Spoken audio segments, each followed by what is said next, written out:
হরে কৃষ্ণ বন্ধুরা, দেখুন একে একে আমি এগুলো খোসাগুলো ছাড়িয়ে নিচ্ছি। লাল আলু এখন জীবনে জানেন তো সবসময় মানুষকে একটু ঘরে সংসারের কাজ, পুজো পাঠ নাকি অনেকে বলে আর বয়স হচ্ছে কী করবো। আমারও অনেক ঝামেলা গেছে শরীরের উপর দিয়ে। একটা ভাঙা পা, আবার অপারেশন হলো, মিস্টার একবার অসুস্থ হলো খুব। সংসার নিয়ে থাকলে কি হয় জানেন তো, অনেক কথা ভুলে থাকা যায়। ছেলে মেয়ে যে যার সংসার হয়েছে, সবাই যাবে। তো প্রত্যেককেই বলছি, আমি বলে নয়, অনেকে ধরুন যে আমারও ছেলে মেয়ে আছে, আমি যে কষ্ট পাইনি তা নয়, কষ্ট পেয়েছি। মায়ের যে যন্ত্রণা সেটা কেউ বুঝবে না।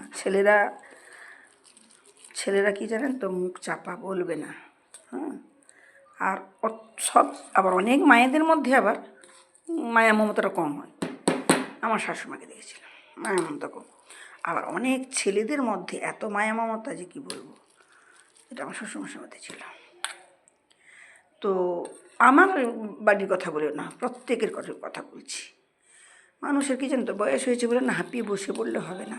যতটা পারা যায় চেষ্টা করা যায়। সকালে উঠলেন, একটু স্নান পূজা আর্চা করলেন, মনটা ভালো থাকলো। তার মধ্যে কাজে কর্মরত থাকলেন, একটা কিছু করলেন। আমি যে এই আজকাল এটা করি না, শুধু নিজেকে একটু ভালো রাখার জন্য। সবাই আমাকে ভিভাররা সবাই একটা ভিউ দিচ্ছে, আমার আনন্দ। চলো, আমি তো কিছু করতে পারছি। আমি তো তাহলে আমার যে রান্নাটা বিফল নয়, সবাই দেখছি। এরকম তাহলে কি হয় জানেন তো, মানুষের না এই যে বসে থাকলে না শুধু খেয়াল আসবে, ছেলে মেয়ে হোক, পুরনো কথা হোক। আর আমি না আমি তো পারিই না। ছোটোর থেকে আমার স্বভাব এই নাকি আলতু ফালতু আড্ডা দেবো। আগে তো ছেলে মেয়ে আমার ছোটো ছিল, আমি যেতে সময় পেতাম না। আমার ভদ্রলোক একটু বিজি থাকতো, ঘুরে আসলো তো কোনো কাজে হয়তো বেরিয়েছিলেন। স্টিল প্ল্যান্টের চাকরি ছিল ওখানে করতে। তো এসেই একটু চা দাও তো। কাজের মেয়েকে বলবে, দিদিমণি কোথায় গেল রে, কোথায় গেছে। আমি এই জন্য ঘর থেকে বেরোতে পারতাম না। ঘরের মধ্যেই বন্দি মানে ওই আর কি সারাদিন। এক্ষুনি ছেলে আসবে তো এক্ষুনি মেয়ে আসবে, ছেলে মেয়ে ডিফারেন্স আছে, আসবে। প্রত্যেকের ঘরের প্রত্যেক মা বাবার কথা বলছি। মায়েদের মায়া মমতাটা বেশি হয়, যন্ত্রণাটা বেশি হয়, কষ্টটা বেশি হয়। ছেলে মেয়ে দূরে ছেড়ে চলে গেলেও কষ্ট হয়, আবার বিয়ে হয়ে গেলেও কষ্ট হয়। আবার ধরুন যদি তার বাড়িতে গিয়ে সে না ভালো থাকছে, সেটা একটা কষ্ট। সবাই তো সমান হয় না, সবাই সমান নয়। প্রত্যেকের ঘরে এইসব দুঃখ আজকাল রোজ তো মানে কি বলবো, দেখি আপনার নিউজগুলো দেখি যে মেয়েদের বিয়ে দিয়ে শান্তি নেই। আবার কেউ আছে একটা কথা বলা যাবে না, এরকম আছে। আবার কেউ আছে না বোঝে, যদি বাড়ির লোকে একটু তার মধ্যে ঠিক হয়, মাটা বোঝান। দেখো সংসার মানে একটা সিরিয়ালে একবার বলেছিল, সংসার নয় সংসেজে সংসেজে থাকো। মানে সংসেজে থাকো মানে কি, মানে কিছু জানি না, আমি কিছু বুঝি না। আচ্ছা বলেছে আচ্ছা ও ডোন্ট কেয়ার, ওটাকে মাথায় না জানেন, মাথায় নিয়েছেন তো সেরেছেন। আবার অনেকে আছে, অনেক মেয়েরা আছে, অনেক বাড়ির এরা আছে।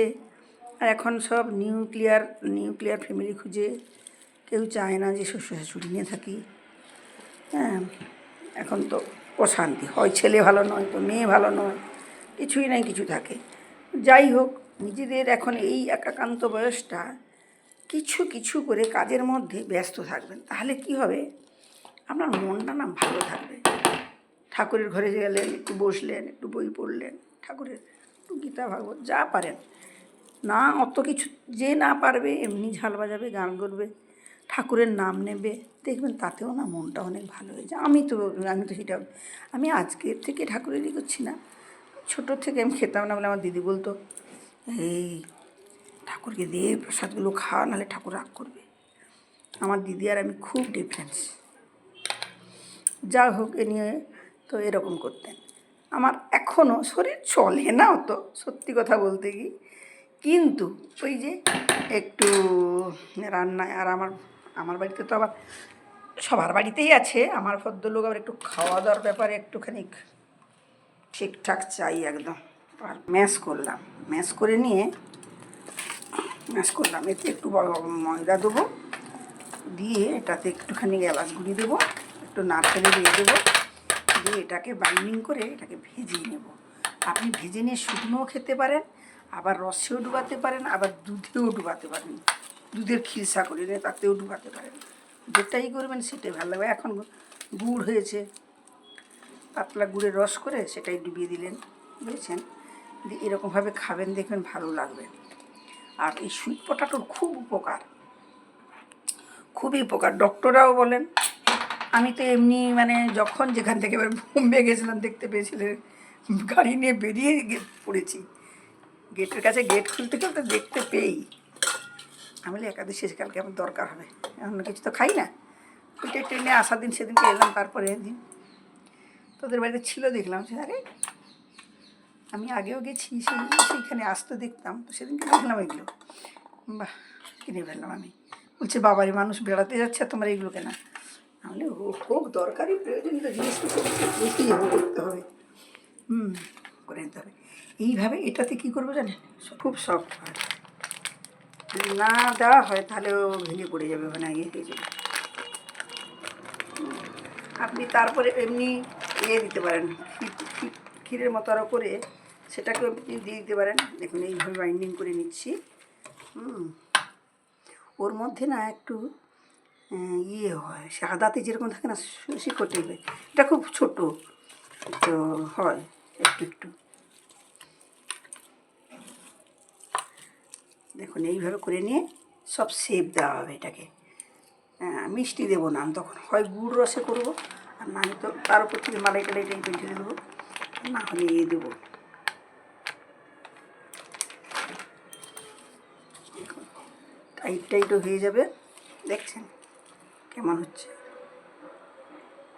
দেখুন টাইট হচ্ছে। এবারে টাইটটা হলে এই বাইন্ডিং বললাম না, মানে একটা এর হলো জল ঢুকলো শরীরের, দিয়ে সুন্দর করে করে তেলে হালকা হাই, একটু প্রথমে হাই দিয়ে দেবেন, তারপর সিম করে নেবেন, করে নিয়ে ভেঙে নেবেন। সেই বলছিলাম সংসারে ছেলে মেয়ে বড় হবে, তাদেরও লাইফ, তারা চলে যাবে, এবারে কেমন হবে না হবে সে তো পরের কথা। যে যার কর্মরত, যারা সার্ভিস হোল্ডার, সার্ভিস করবে, যে বেকার মানে জানেন তো, এই নারকেলটা এরকম করে দিয়ে দিলাম একটু কুচু কুচু, মুখে পড়বে বলে, আর যেটা পাক করেছি সেটা না মুখে পড়বে না। আর একটুখানি গোলমরিচ লবঙ্গ দিয়ে রেখেছি, ওটা একটু থাকলে না মানে কুটকুটে মিষ্টি মনে হবে না, তখন মানে একটা আলাদা ধরনের একটা পাবেন, যার জন্য একটুখানি ফেলে দিলাম আমি।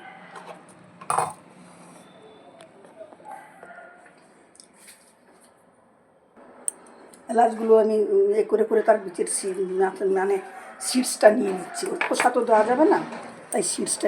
সেই বলছিলাম না টাইম মানুষের একটুখানি, এটা আমি নিয়েছি, এটা আমি দুধ গরম করি, এখন এটা রান্না করবো, মাটির ভাতটা নিলাম। মানুষের কখন কীভাবে কি হয় কেউ জানে না, কিন্তু জীবনটা এমন,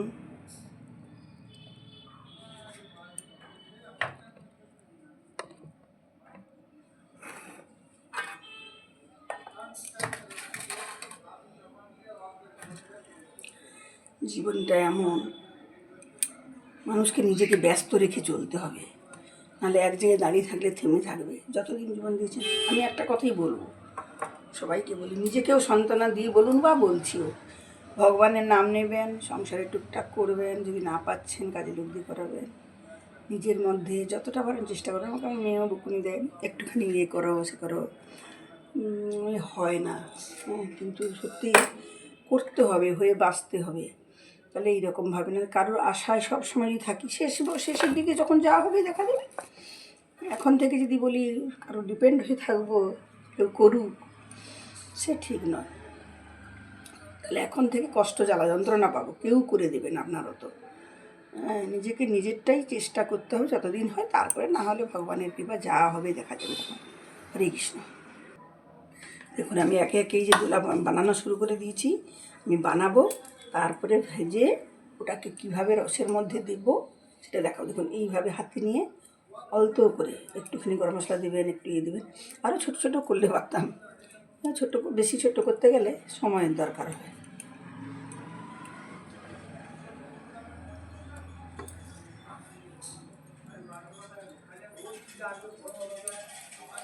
আমি এই যে করছি বলে যে রান্না করছি কমরবেঁধে, না না, আমার রান্নাটা একটা হবি। মানে যতই লোক দেন যাই করুন না কেন আমি রান্না করব।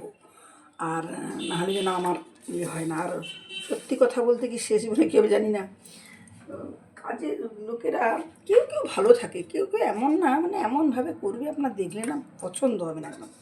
এই নোংরা হাতে করে যদি হট করে যেমনি পারবে তেমনি শাক শুক কাটবে না, একবারের জায়গায় চারবারের জায়গায় একবার ধুয়ে দুবার ধুয়ে বড় জোর রেখে দিবে। কী করবেন, ওই রকমই চলতে হয়। দেখুন আমি করতে বসিয়ে দিয়েছি, বলে খেজুর গুড়ের চাশনি করতে দিয়ে দিয়েছি।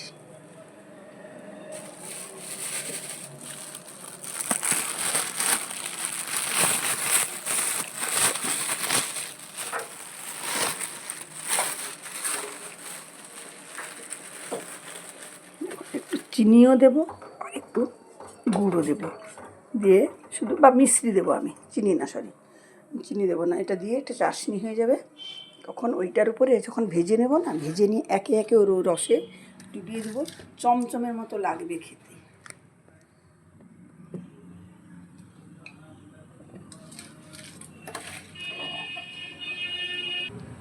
আর ওতে একটু এলাচ দিয়ে দেবো। এলাচ দিলে দেখুন, এলাচ দেবো, জলটা ফুটবে, জলটা টেস্টি হবে। শুধু দেখুন একে একে এগুলোকে ভাজছি আমি এখন। কিছু তো হয়ে গেছে ভাজা, ওগুলো তুলে নেব, কিছু এখনও হচ্ছে। ঠিক আছে, এই যে দেখুন, দেখতে পাচ্ছেন।